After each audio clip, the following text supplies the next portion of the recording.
Hi, I'm looking for a guy called Russell. He's also known as the WhoNoob. You don't happen to know him, do you? Russell! There you are! Good to see you, man! Alright. So here we are on this nice, cool roof. Real Superman, Christopher Reeve vibes, or Return to Dr. Mysterio vibes, am I right? Huh? Yeah. You're right there. Yeah. I'm scared of heights as well. Are you? Me too. Me too. It's a bit cold up here too. Yeah, it is. Yeah. I can probably help that. Really? How? Oh my god, it's so much warmer now. Wow, how'd you do that? Are you like the ghost or something? No, wait. No, super girl. No. Okay. No. No? Call me Dr. Mysterio. That one's taken. Hi, and welcome to WhoNoob and WhoVeteran. I'm the WhoVeteran. My real name is Eugene. Just like a superhero. I've got two identities. I'm WhoVeteran and Eugene.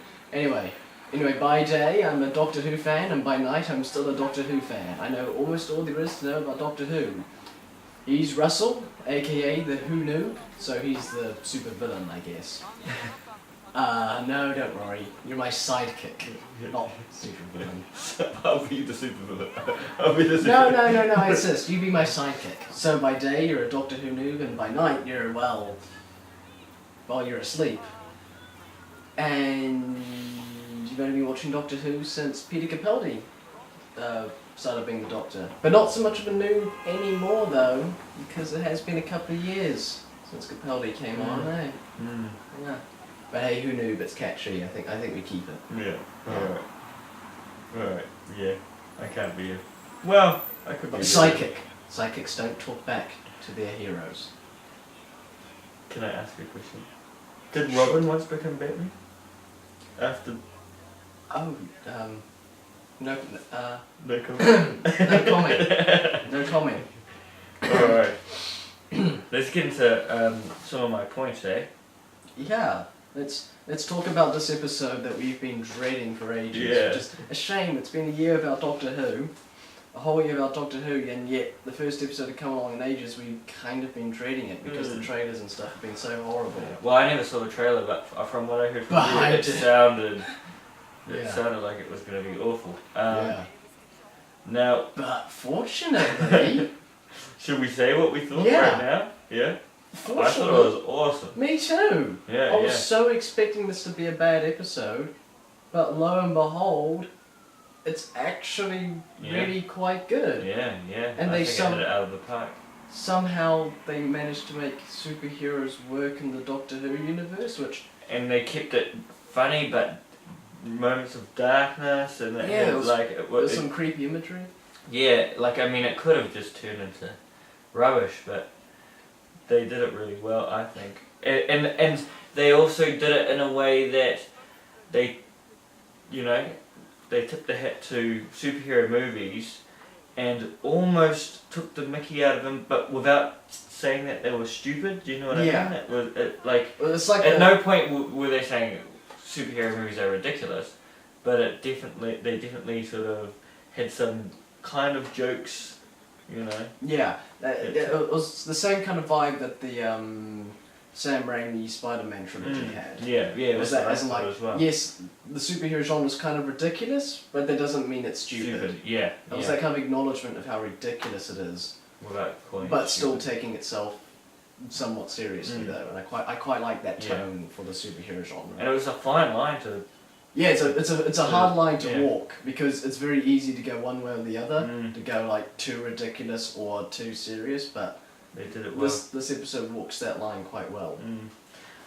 So some of my notes. The kid at the start I thought was great, was awesome, was really good. Yeah, he was. That first a chew he did, I was like, okay, this is another kid actor in Doctor Who that I have to put up with. Yeah. But then actually, after that fake sneeze that he did, I was like, actually, he's really good. And I sort of, I like. And then I easy to watch, you know, like. And then I felt bad that I was being so critical in my head earlier too, and I was like, God, it's an 8-year-old kid. Why am I being so critical? And he was so excited, like he was so excited to learn about each thing, and he was so innocent at the same time, and like it was just. Yeah, he was really likable. I quite liked him. Scene after the title sequence was quite dark, which I liked though. It was and it sort of looked into those characters from last time in more depth. Those creatures, those aliens. Yeah. They fleshed them out. They're like these brain creature things that like steal people's bodies. They're basically the villains in this episode are basically if the Sardine were better executed. It's the Sardine minus the fart jokes. That's basically what they were. Why are you going, you've never seen this. Well, no, but you were telling me about it. You were telling me about these, these farting aliens. But you're just talking like, I know, it's so much better than the Sardine. But you've never seen a Sardine episode. Well, I liked it, I haven't. But I did really like these. And I can see that if these guys started farting, it would stop them being menacing. So, exactly. But no, this was like the Sardine, but properly executed, how they should have been. And I like these guys. And I like the fact that the episode hints that they might be back at the end. I like that. I hope they are. They're knowing Moffat, there's probably a 50-50 chance, and Moffat's only got one series left, so even... But Moffat doesn't need to bring them back though, does he? It could be I guess so. I guess he could just pass it on to Chris Chibnall for like series 11. I suspect Moffat's got something coming in series 10 with these guys. Hopefully. Or maybe next year's Christmas special. I really like that line, "You're jealous of you," and then he says, "Well, technically, she's jealous of her." That was such a good line. That was funny. I was actually pleased with the number of Spider-Man references in this, though. Like there was the joke about Spider-Man at the start. You see a Spider-Man poster at one point, and at one point the Doctor even says, "With great power comes great responsibility." And I'm a big Spider-Man fan. Spider-Man and Batman are my two favourite superheroes, and so to see those Spider-Man references made me go, ooh! And also see the ghost like talking like a Batman-like voice was also quite amazing. Get a smoke alarm! I like how they brought up the 24-year thing with... from last year's Christmas special. Yeah, what's her name? Riversong. That was cool. And it was a good piece of acting by Capaldi there too, where he said, wow, time does fly. Time passes, even for me. That was nice. Yeah, I like the fact that the Husbands of Riversong is going to have at least in this episode, has had a continuing impact on the Doctor. Because Riversong has been a character that's been in the show for like close to a decade now, and now they've written the character out. And it's like, that's good, it should have a consequence on the character that will have a big effect on the Doctor. And I'm glad that it wasn't just like a one episode thing, like it actually has a continuing effect. And I like the fact that Doctor Who's been away for a year, and also in the last episode of Doctor Who, the Doctor goes off for 24 years to live like a quiet married life. And so that kind of ends up being a nice sort of analogy to what's actually been happening in the real world with no Doctor Who for a while.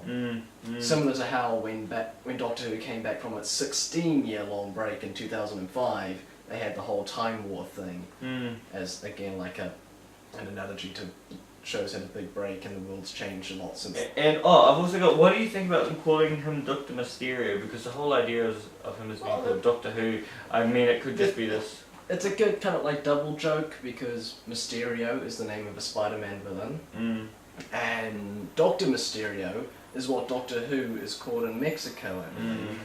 So it's a nice little way to tie it into like the superhero genre. But also, it's called The Return of Dr. Mysterio because the Doctor's coming back from his 24 years, or just the 1 year in real life. And it's Dr. Mysterio. It's clever. I quite liked it. Cool. And another thing I quite liked was Nardole. Yeah, I like Nardole too. Like when I first heard they're bringing Nardole back. Yeah, I wasn't too sure. One, I'm not a big Matt Lucas fan. I've never really gotten into him. And I thought he was alright in Husbands of River Song, but he didn't really like stick with me or anything though. It was just like, yeah, he was an entertaining side character, I guess. I didn't, you know, I didn't dislike him, but I didn't really like him either. And so when I heard that they were bringing him back in series 10, I was like, oh, okay, it's just a couple of episodes. And then a few months later, oh no, he's going to be in like most of, if not all of series 10 as like a full-time companion. With, you know, so we're going to have like 2 companions in the TARDIS of series 10. And then I was just like, I like the idea of having 2 companions again. I do quite like it when we've got multiple companions, but really? Nardole? Matt Lucas? God, this is going to be awful. Did he feel less ridiculous in this one though? Like, I can't remember the last one very well. Well, I actually watched the last year's Christmas special right before watching this one in order to refresh myself. And yeah, he was a bit more serious. In this one? Yeah, in this one. He did, like, he had that good scene in the TARDIS where he's in those 12th century robes because he got diverted when flying the TARDIS. Which, I find that interesting that he can fly the TARDIS. But as I was saying, I like that scene in the TARDIS when he, you know, was talking to the Doctor about how, you know, he reassembled him in order to have company because he'd be lonely after losing River. Which I really like that scene because one, it's a more serious scene for Nardole, because Nardole actually has some genuinely good insight into the Doctor there. Which shows that these two have been spending time together for the last 24 years. It really shows they've developed some kind of connection. And which also brought out his personality a bit more. Yeah. So I think Nardole's personality. They're actually fleshing Nardole out. Like, Nardole's actually going to be a character with depth. He's not just going to be, like, I was expecting him to be like the Jar Jar Binks of Doctor Who. Oh, and another reason why I like that scene is because it shows that the Doctor's finally learnt his lesson. Don't travel alone. When you lose a companion or a friend, go out and find a new one. He's finally learnt this lesson. It took him more than 2,000 years for it to finally get through his head. But at last, genuine character development. Whew. Whew. Yes! Anyway. Well, those are all my. I've also written she's kind of evil squeezing that doll. Yeah. Is it just I like that whole doll thing. Yeah, so did I. But I started feeling like, is this doll really feeling pain? You know, like it's just a normal doll. And he's just yeah. But it did make you feel for the doll. Do you know what I mean? Every time she squeezed it and that sound, it was like. Yeah, every time she did squeeze, I was like, yeah, I can see why it's a good interrogation method. It felt a lot like something that Lois Lane would have done back in the Christopher Reeve Superman films. It felt very much like that. In fact, that whole character of Lucy, she was basically, she looked quite a bit like Amy Adams, so modern Lois Lane in the current Zack Snyder Superman films. But she kind of has, she's kind of written and characterized a lot like, you know, old school Lois Lane from the Christopher Reeve Superman films, which I quite like that. How they kind of visually took from one and then, like, you know, personality-wise took from another. And yeah, I quite liked Lucy. I liked all the characters. All the characters in this are quite likable. The villains were menacing and memorable. Not the best villains ever, but still pretty good, solid villains with a good, solid plan that made sense and was quite clever. And how, at first off, you know, they mentioned the thing about they've got a building in New York, which is odd, it doesn't quite fit into their pattern. And when they first mention it, it just seems to be like a slightly odd joke at first, but then it actually comes back into it and becomes plot relevant, and it's like, good, it's good piecing it all together, and the plan makes sense. Yeah. And yeah, I liked a lot about this episode. I like the gemstones thing. They're basically like the Infinity Stones from Marvel. Oh, so again, more referencing to superhero stuff, but I like that they're called gemstones because I can never remember which way around it is, but in the comics, in the Marvel comics, they're either called Infinity Stones or Infinity Gems, and in the movies they're called the other. I can never remember which way around it is though, and so this is, I feel like this may or may not be deliberate, but it is a nice little joke kind of referencing that. So it's like, are they Infinity Gems or Infinity Stones? Hell, just call them gemstones. I quite like that. Maybe as a superhero fan, it made me smile, it made me giggle a bit. Yeah, we probably did a bit of research for this. And I like the fact how they didn't like you know, they didn't try to like ignore the fact that superhero comics and stuff are a big thing in the real world, and they actually made it that the superhero character is inspired by those comic books. He's a big comic book superhero fan, and that's why he's got all like the tropes and the cliches, because he's kind of deliberately doing it, because he's like, well, I've got these superpowers, so, and this is how they do it in like the comics, so I'm gonna try and do it like that. Like in all the Batman movies, Batman puts on a serious voice, so I'll try and do a serious voice, but you can tell he doesn't quite know how to do it, because he's like got an awkward kind of facial expression when doing it. It's like he's going, this is how it's supposed to be done, I think, I'm not too sure. Like I really like kind of the way how they did that. How he was deliberately, you know, actually in character emulating these fictional superheroes. And I like the fact that they can't leave the door open to bring him back. Yeah. So out of 10, what would you give it? I would give it, I think, a 9.5. 9.5. 9.5? Ooh, that's high. I really liked it.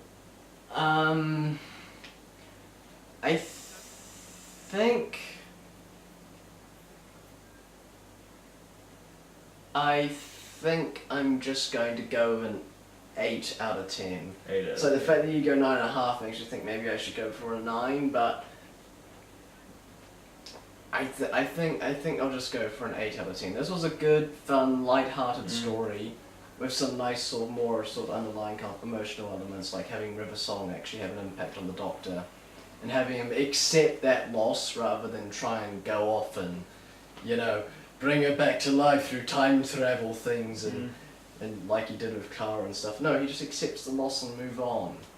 Good, it's how it is. You know, people die and we just have to, time passes for everybody, and it's something you just have to face. You have to go through and you have to be sad for a while, and then again time will keep moving on and you'll be happy again. That's how life works, and it's no different if you're a time traveller.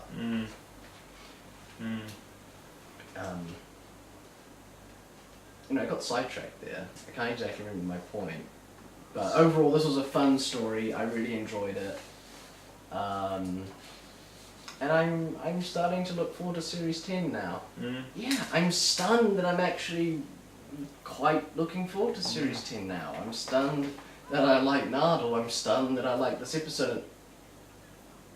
Russell, excuse me, mister. I was just talking to you a while ago.